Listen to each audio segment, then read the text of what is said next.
My own family staged an intervention to disown me, for the good of the family.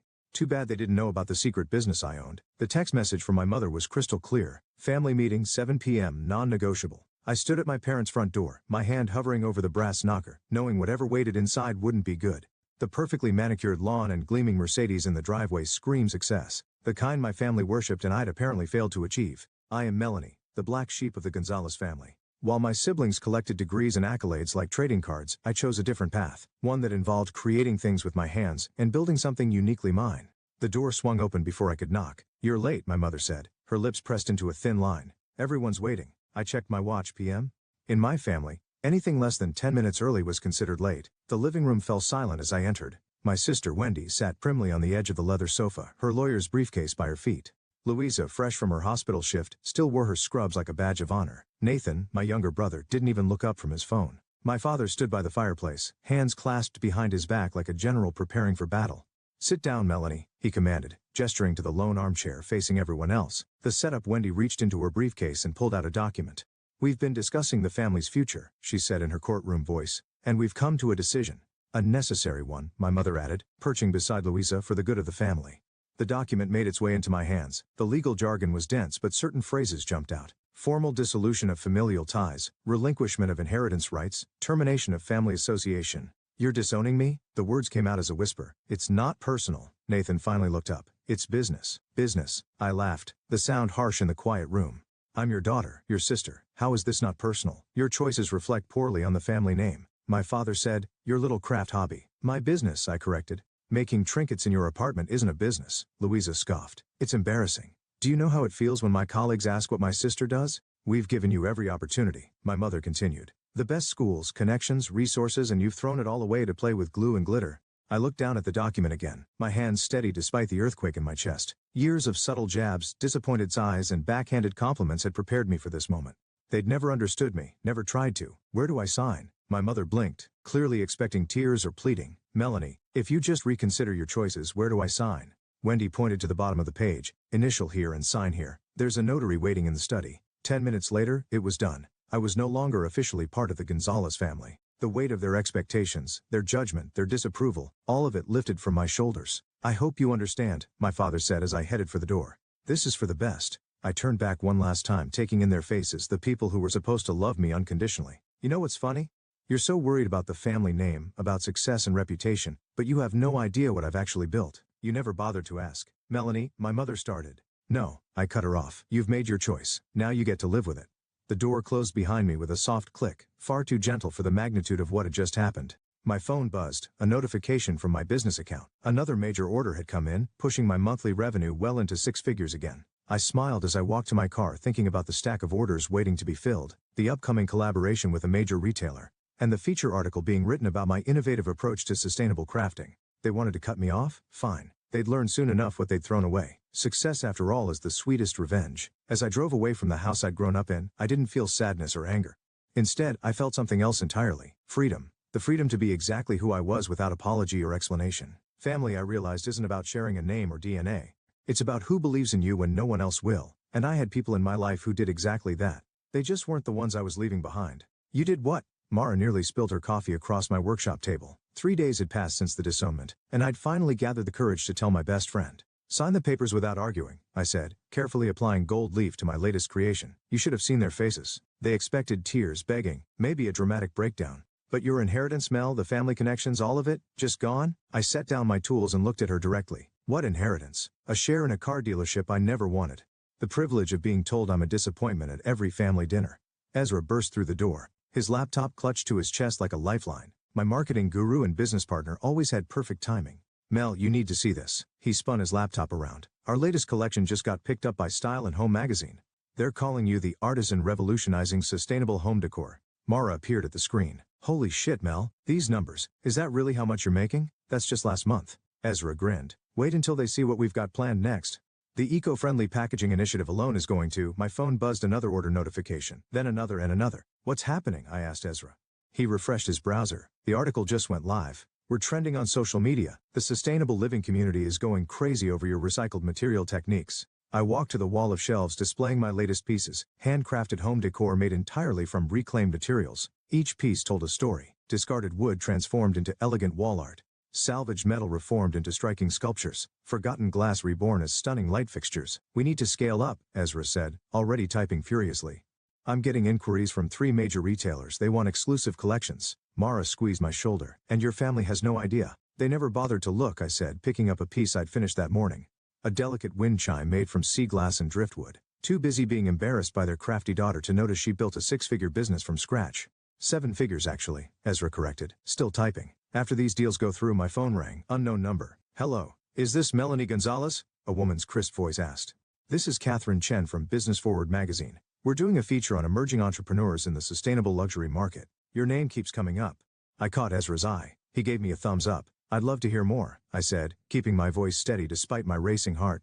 We're particularly interested in your journey. Young female entrepreneur, innovative approach to sustainability, rapid growth. Would you be open to an interview? Cover story potential? I thought about my family's faces when they saw me on the cover of a national business magazine. Absolutely. When were you thinking? After setting up the interview, I turned to find both Mara and Ezra staring at me. What? Business Forward, Ezra whispered. Do you know how huge this is? Their features can make or break companies. Mara hugged me tight. This is it, Mel. This is your moment to show them all. I pulled away and picked up my tools again. No. This is my moment to show myself. I've got orders to fill. The next few weeks passed in a blur. I hired 3 assistants to help with production. Ezra expanded our online presence and negotiated deals with retailers. Mara helped me prepare for the Business Forward interview. Tell me again about your inspiration, she said one evening, playing reporter. I held up my latest piece, a chandelier made from broken mirrors and copper wire. I see beauty in broken things, in the pieces others throw away. Everything has potential if you look at it the right way. That's it, she said softly. That's what makes your work special. You're not just making pretty things, you're telling stories of transformation. My phone buzzed with a text from Ezra. Major department store wants to meet. Tomorrow, be ready. I looked around my workshop, once a dusty garage, now a thriving studio. Orders lined the walls. Half-finished pieces waited on workbenches. The air smelled of wood polish and possibility. You know what the best part is? I said to Mara, who was admiring the chandelier. I'm doing exactly what I've always wanted to do. What they called a hobby is now an empire in the making. Speaking of them, Mara hesitated. Have you heard anything? Not a word. I picked up my tools again, but they will. Soon enough, everyone will. The chandelier caught the setting sun, sending fractured light dancing across the walls. Like my life, I thought. Broken pieces, creating something unexpectedly beautiful. Time to get back to work, I said, reaching for another piece of salvaged copper. These orders won't fill themselves. There she is. Catherine from Business Forward rushed toward me, her heels clicking against the studio floor. Our cover girl. She thrust the magazine into my hands. My face stared back at me, surrounded by my most intricate pieces. The headline read, The Queen of Sustainable Luxury. How Melanie Gonzalez Turned Trash into Treasure. The response has been incredible, Catherine gushed. Social media's exploding. 3 major networks want interviews. Ezra burst in, waving his phone. Mel, the website crashed from traffic. We've got waitlists forming for every piece. And that department store deal, they doubled their initial offer. I traced my finger over the magazine cover, still struggling to believe it was real. The article detailed everything. My creative process, business model, revenue growth, everything except my family's rejection. The Today Show called, Catherine continued. They want you for Monday morning. Prime slot. My phone lit up with a text from Wendy. My first contact with family in 2 months. We need to talk, urgent family matters. I showed the message to Mara, who'd been quietly organizing orders in the corner. Funny how you're suddenly family again, she muttered. Another text arrived, this time from Louisa. Saw the magazine. Why didn't you tell us? Call me a sap. Ignore them, Ezra said, glancing at my phone. We've got bigger things to focus on. The Singapore collector wants to commission 3 custom pieces, 6 figures each. Catherine cleared her throat. Speaking of figures, Forbes is interested in featuring you in their 30 under 30 list. The notifications kept coming. Nathan, Mom's upset. You should call her. Then my father. We should discuss your recent publicity. Your story's inspiring people. Catherine said, oblivious to my family drama. Young entrepreneur refuses to follow conventional path. Proves everyone wrong. It's resonating, especially the sustainability angle, Ezra added. The video of you collecting materials from demolition sites went viral. People love seeing the transformation process. My phone buzzed again. My mother this time. Family dinner Sunday 7 p.m. We have much to discuss. Mara read the message over my shoulder. You're not going, right? I set the phone down and picked up a piece of sea glass, turning it over in my hands. Remember what you said about my work, Mara? About seeing beauty in broken things? Mel, no. They don't deserve I'm going.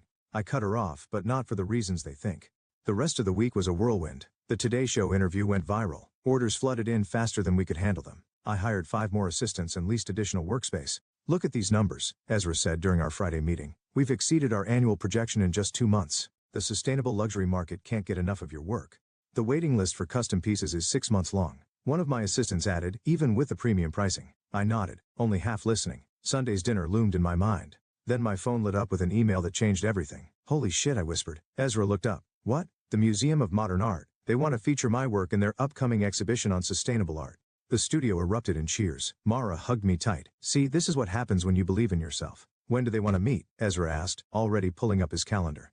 Next week in New York? I laughed. They're sending a private jet. Sunday arrived too quickly. As I pulled up to my parents' house, I noticed all their cars were already there. The whole family, right on time as usual. My phone buzzed one last time. A message from Catherine. Breaking news. Your Business Forward feature just won Us Magazine Story of the Year. Congratulations. I smiled, tucking the phone away. Perfect timing. The door opened before I could knock. My mother stood there, looking exactly as she had the night they disowned me. Except now her eyes held something new, desperation. Melanie darling, she stepped forward for a hug I didn't return. We've missed you. Behind her, I could see the rest of the family in the living room. Wendy with her briefcase again, Louisa pretending to read something on her phone, Nathan actually looking at me this time. My father still by his beloved fireplace. Have you? I asked, stepping past her into the house, or did you miss what I represent now? The room fell silent. On the coffee table, I spotted copies of Business Forward. My face stared up at all of us, a testament to everything they'd dismissed. We should talk, my father said, his voice lacking its usual authority, about the future, about family. I sat in the same chair they'd put me in months ago when they decided I wasn't good enough to be part of their family. Yes, I agreed, smoothing my designer dress paid for with my little craft hobby money. Let's talk about the future. The silence in the living room was thick enough to cut. My mother bustled around, pouring tea nobody asked for, while my father cleared his throat repeatedly. Your work is impressive, Wendy finally said, tapping the magazine cover. The profit margins mentioned in the article are quite remarkable. Remarkable? I raised an eyebrow. I thought it was just a hobby, playing with glue and glitter. Wasn't that what you called it, Louisa? Louisa shifted uncomfortably in her seat. We may have been hasty in our judgments. Hasty. I took a sip of tea. You disowned me. Had it notarized. About that, my father stepped forward. We've been discussing as a family, and we believe it's time to rectify that unfortunate situation. Unfortunate situation? I repeated. Is that what we're calling it now? Wendy reached for her briefcase, always the lawyer. I've drawn up papers to nullify the previous agreement. We can have it done today. The timing seems convenient, I said, watching their faces. Right after the magazine cover, the TV appearances, the museum exhibition announcement. Museum exhibition? Nathan perked up. Which museum? MoMA, I said casually, enjoying their shocked expressions. They're flying me to New York next week. Private jet. My mother dropped a teacup. It shattered on the hardwood floor, but nobody moved to clean it up. Melanie. My father's voice took on the tone he used for important business deals. There's something else we need to discuss. The dealership is struggling. I finished for him, I know. I did my research. The shift toward electric vehicles hit you hard. Banks aren't as friendly as they used to be. The color drained from his face. How did I have good financial advisors now? They keep me informed about potential opportunities. Then you understand, Wendy jumped in. The family business needs to evolve. Your sustainable approach, your media presence, it could be exactly what we need. I laughed, the sound echoing in the tense room. So that's what this is about. You don't want me back. You want my success to save you. That's not fair, Louisa protested. We're family, are we? I stood up, walking to the fireplace where family photos still hung, none of them including me, because 3 months ago in this very room, you made it very clear that I wasn't family anymore. People make mistakes, my mother said softly. We're trying to make it right. No. I turned to face them. You're trying to save yourselves. The dealership's facing bankruptcy. Isn't it, Dad? And Wendy, that partner position you were promised, it fell through when your biggest client left. Louisa's hospital is cutting staff, and Nathan's research funding got pulled. They stared at me, shocked at how much I knew. Like I said, good advisors. We could help each other, my father insisted. Pool our resources. The Gonzalez name still means something in this city. My name means something. I corrected him. My work means something. And I did that without your help. Actually, I did it, despite your active discouragement. My phone buzzed. A text from Ezra. Singapore collector doubled their offer. Again, says price is no object. I have a meeting, I said, gathering my things with people who believed in me before the magazine covers and TV spots. Melanie, please. My mother grabbed my arm. We're sorry. We were wrong. What more can we say? I gently removed her hand. You know what's interesting about my work? I take broken things that people throw away and turn them into something valuable. But some things, once broken, can't be fixed. Some relationships, once shattered, stay that way. You're really going to hold a grudge? Nathan asked after we've apologized. Apologized? I walked to the door. All I've heard are business propositions and convenient excuses. Not one of you has actually said you're proud of what I built, or that you were wrong about my choices. You just want what I have now. That's not true. Wendy started. Save it. I cut her off. Keep your legal papers and your business proposals. I'm doing fine on my own. At the door, I turned back one last time. You know what the worst part is? If you'd supported me from the beginning, I would have helped you without hesitation. Family meant everything to me, but you taught me something valuable when you disowned me. Sometimes the family you choose is better than the family you're born into. I walked out, leaving them with their broken teacup and shattered pride. My phone buzzed again. Mara this time. How'd it go? Exactly as expected. I texted back. They want what I have, not who I am. Their loss, she replied. Studio's packed with orders. Want to come help? Pizza's on me, I smiled. Starting my car. On my way. Family dinner's overrated anyway. The sun was setting as I drove away, casting long shadows behind me, like the pieces I worked with. I'd been discarded but found my own way to shine. Some might call it karma. I called it justice. The text came 3 days later. Dinner tonight, please. Dad. I showed it to Ezra during our morning meeting. Think he'll actually say please in person. Don't go, he said, not looking up from his laptop. We've got the MoMA meeting tomorrow, and the Singapore contracts need reviewing. I'm going. I picked up a piece of twisted metal considering its potential, but this time I choose the place. I texted back, La Maison 8 p.m., I'll make reservations. The response was immediate. That's a bit expensive. I'm buying. I replied, bring mom. La Maison was the kind of restaurant my parents used to brag about going to before the dealership started struggling. I arrived early wearing a designer dress that cost more than my old monthly rent. They walked in right on time looking uncomfortable. The maitre d' recognized me immediately. Miss Gonzalez, your usual table is ready. The chef sends his regards and asks if you'd like the special tasting menu he's prepared. My parents' eyes widened. I smiled. That would be lovely, Thomas. Thank you. Once seated, my father cleared his throat. Your usual table. I invest in local businesses, I said, sipping my water.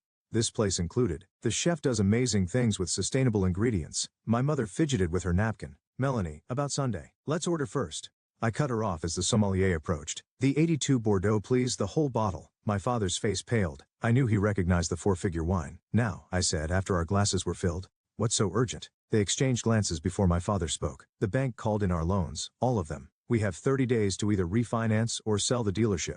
And my mother jumped in. We've explored every option. Nobody's lending in this market, not to car dealerships, especially not to dealerships without a clear transition plan to electric vehicles, I added. The first course arrived. Tiny works of art on pristine plates. My parents barely touched theirs. We need help, my father said finally. The words seemed to physically pain him.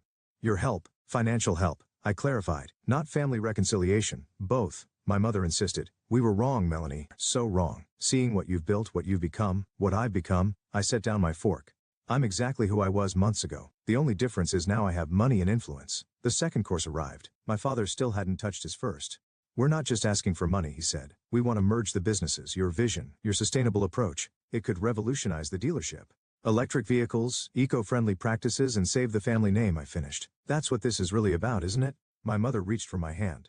I let her take it, watching her face. We're losing everything, Melanie. The house, the business, our reputation, like I lost my family. She withdrew her hand. The main course arrived. Perfectly cooked Wagyu beef. The chef stopped by personally to check on us. Everything is perfect, Antonio, I assured him. The new sustainable menu is brilliant. After he left, my father leaned forward. How much? Excuse me? To save the dealership, how much do you want? I laughed. The sound drawing glances from nearby tables. You still don't get it. This isn't about money. It never was. Then what do you want? He demanded. Frustration breaking through his carefully maintained facade. I wanted you to love me for who I am, I said quietly. I wanted you to be proud of me before the magazine covers and TV spots. I wanted a family who saw my value without a dollar sign attached to it. The dessert arrived, a spectacular creation of spun sugar and gold leaf. My mother started crying silently. We can change, she whispered. We can be better. I signaled for the check. Maybe you can. But here's the thing. I don't need you to anymore. I don't need your approval, your connections, or your name. I built something beautiful out of what you threw away. The bill came. I handed over my black card without looking at the total. So that's it? My father asked. You'll let the family business die? Let us lose everything? I stood up, smoothing my dress. You taught me an important lesson when you disowned me. Business is business. It's not personal. Melanie, please, my mother started. I have an early flight to New York tomorrow. I cut her off. The museum's sending a car at 6. Enjoy the rest of your dinner. It's already paid for. I walked out of La Maison, leaving them with their cold food and colder reality. My phone buzzed, Mara asking how it went. They finally said, please. I texted back. Too bad it was for the wrong reasons. The night air was cool on my face as I headed home. Tomorrow, I'd be discussing my art in one of the world's premier museums. Tonight, I'd left my parents with the bill they never saw coming.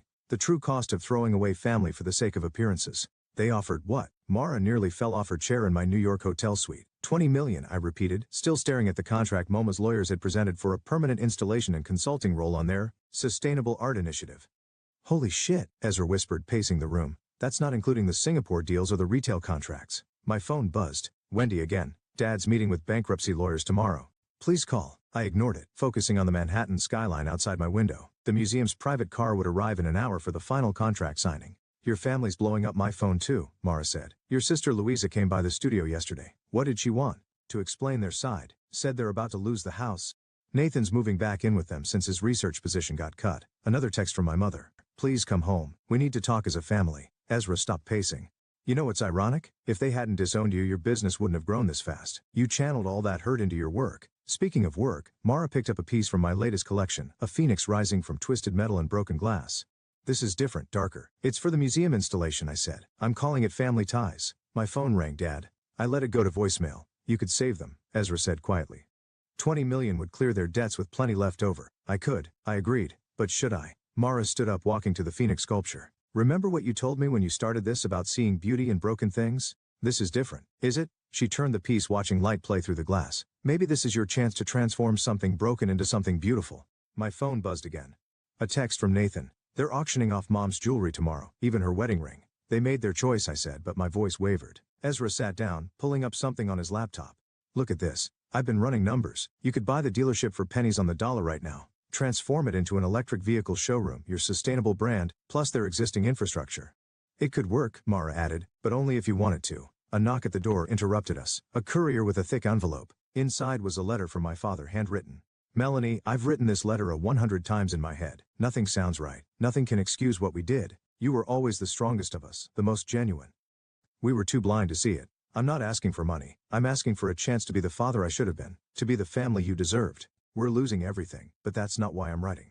We lost what mattered most the day we signed those papers. We lost you. I'm proud of you, not because of your success but because of who you are, who you've always been. Love, Dad. The paper shook in my hands. Mel? Mara asked softly. He said he's proud of me, I whispered. For the first time in my life, Ezra closed his laptop. The museum contract doesn't need to be signed today. We could postpone. My phone buzzed one final time. A text from Louisa. Mom's in the hospital. Stress and exhaustion. She keeps asking for you. I looked at the phoenix sculpture. Its broken pieces forming something new, something stronger. Call the car, I said. We're making a stop before the museum. Where? Mara asked, though her smile suggested she already knew. The bank. I need to make some arrangements. And then, Ezra was already dialing. I picked up the phoenix, carefully wrapping it. Then we're going to save a family. But on my terms, what are you thinking? Mara asked. A new company, sustainable luxury vehicles, electric showrooms with my art installations. A complete reinvention of what the family business means. With you in charge, Ezra added. With me in charge, I agreed. They want to be family again. Fine. But we do it my way. No more hiding who I am, no more shame about being different. The prodigal daughter returns. Mara smiled. But this time she's the one with the power. I looked at my father's letter again. Sometimes the things we break can be rebuilt stronger. But first, everyone has to admit they're broken. The car arrived as I finished packing the phoenix. It seemed fitting. This piece about resurrection would now witness one. Ready? Mara asked. I nodded, tucking the letter into my pocket. Time to show them what family really means and what it costs. We headed down to the waiting car, the phoenix carefully cradled in my arms. Its glass wings caught the sunlight, sending fragments of light dancing across the walls. Broken pieces coming together to create something unexpected, something beautiful, just like family should be. The hospital waiting room fell silent as I walked in. The phoenix sculpture still in my arms. My siblings looked up from their phones, their faces a mix of surprise and relief. You came, Wendy said, standing. Where is she? I asked. Room 304, Louisa answered. Dad's with her. Nathan stepped forward. The doctors say it's mostly exhaustion and save it. I cut him off. We're having a family meeting. Now conference room down the hall. All of you. They exchanged glances but followed me. The phoenix found its temporary home on the conference room table, its shadows dancing across their tired faces. Before we see Mom, I said, pulling out a stack of papers, we're going to get some things straight. Is that? Wendy started, recognizing legal documents, a new company structure? Yes. I laid out the papers. The dealership gets restructured into Phoenix Electric's sustainable luxury vehicles. I'll clear the debts, invest in electric infrastructure, and integrate my art installations into the showrooms. Their eyes widened at the numbers. But, I continued, there are conditions. Of course there are, Nathan muttered. First, I'm CEO, non-negotiable. Dad becomes chairman emeritus. Advisory role only. Each of you gets shares based on your contribution to the new vision, not family ties. Wendy reached for the papers. I pulled them back. I'm not finished. Second condition. The old family dynamics die today. No more judgment about life choices. No more forcing people into boxes they don't fit in. Is this revenge? Louisa asked quietly. No. I picked up the phoenix. It's resurrection. But first you need to understand what you did. I faced each of them. Wendy, you drafted the papers to disown me. Louisa, you mocked my little hobby every chance you got. Nathan, you couldn't even look at me that night. Each of you chose status over sister. The room fell silent, except for the fluorescent lights. We were wrong, Wendy whispered. Say it louder. We were wrong. She stood up, tears in her eyes. I was wrong. I let my own insecurities about success blind me. You built something amazing while I chased other people's definitions of achievement. Louisa joined her. I was jealous. You had the courage to follow your passion while I followed expectations. I'm so sorry, Mel. Nathan remained seated. I was a coward, he said simply. I knew they were wrong about you, but I stayed quiet. It was easier. I set the Phoenix down. That's a start. Now, about Mom and Dad. The door opened. My father stood there looking older than I'd ever seen him. I heard everything he said. The nurses said you were here, and he trailed off, staring at the Phoenix. Dad, no. He held up his hand. My turn. He walked to the sculpture, touching it gently. This is beautiful, like everything you create. I was too proud, too stuck in my ways to see it, to see you. The company, Wendy started, isn't what matters. He cut her off. Your mother's upstairs wondering if she'll ever see her daughter again. Not because of the money or the business, but because we threw away our child for nothing. I felt tears threatening but held them back. Not nothing. You threw me away for appearances, for status, for the family name, and look where that got us. He gestured to the hospital walls. Our name means nothing now but you. You built something real, something meaningful. He picked up the papers, reading quickly. These terms, they're more than fair, more than we deserve. Dad, you'd be giving up control, Nathan pointed out. Good, he said firmly. Look what my control did to this family. He turned to me. The company is yours, the family. That's up to you. I took a deep breath. Mom first, then we sign. We rode the elevator in silence. Outside room 304, I stopped them.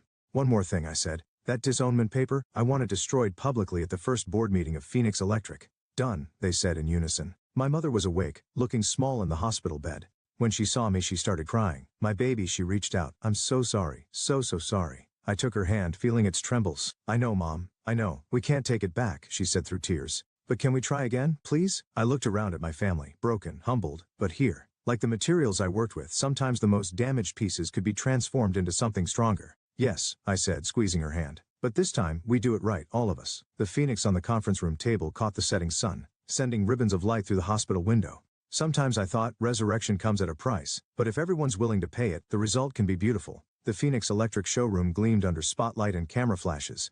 My latest installation, a massive chandelier made from recycled car parts, dominated the entrance. Reporters jostled for position as my father cut the ribbon. And with that, he announced, we welcome you to the future of sustainable luxury. Mara appeared at my elbow. Channel 7 wants an interview with the CEO. The CEO is busy admiring her work. I smiled, watching potential customers stream in. Ezra rushed over with his tablet. Pre-orders are insane. The sustainable luxury market is eating this up. Your art installations are trending on every platform. My mother touched my arm gently, a new habit she'd developed, as if making sure I was real. Melanie, darling.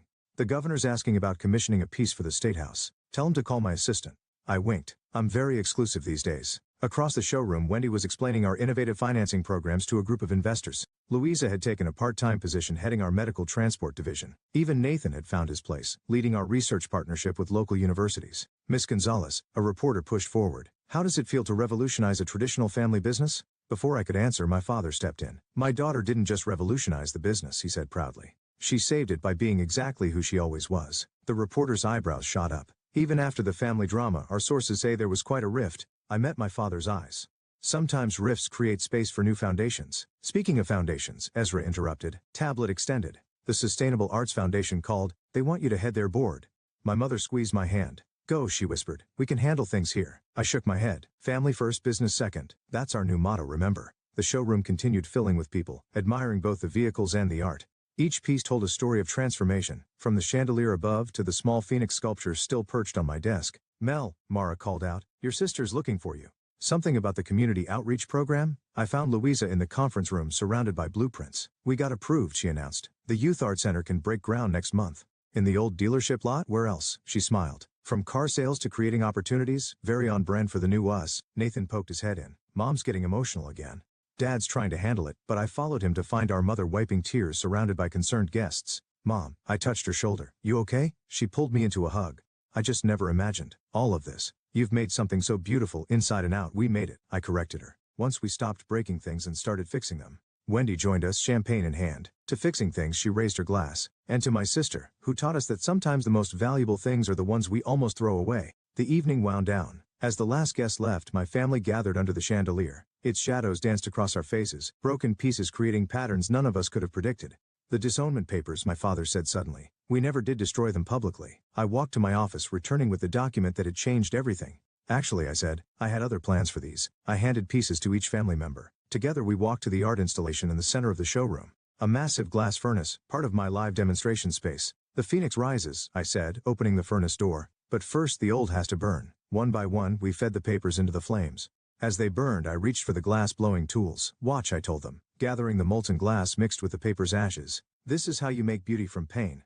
Hours later, a new piece sat cooling. A small family of glass figures, their cores containing the ashes of our worst moment transformed into something new. It's us, my mother whispered. It's who we are now, I corrected. Not perfect, not unbroken, but stronger where we were broken. Ezra and Mara found us still there, admiring the piece. Ready to call it a night, boss? Ezra asked. I looked at my family, really looked at them. At my father's proud smile, my mother's gentle touch, my siblings' relaxed poses. At how far we'd come from that night, they'd try to disown me. Actually, I said, I think we're just getting started. The chandelier above caught the last light of day, sending fragments of rainbow across the showroom floor. Like family, like art, like life itself, sometimes the most beautiful things come from knowing exactly which pieces to keep, which to transform, and which to let go. Come on, I told them all, let's go home. And this time, I knew exactly what that meant.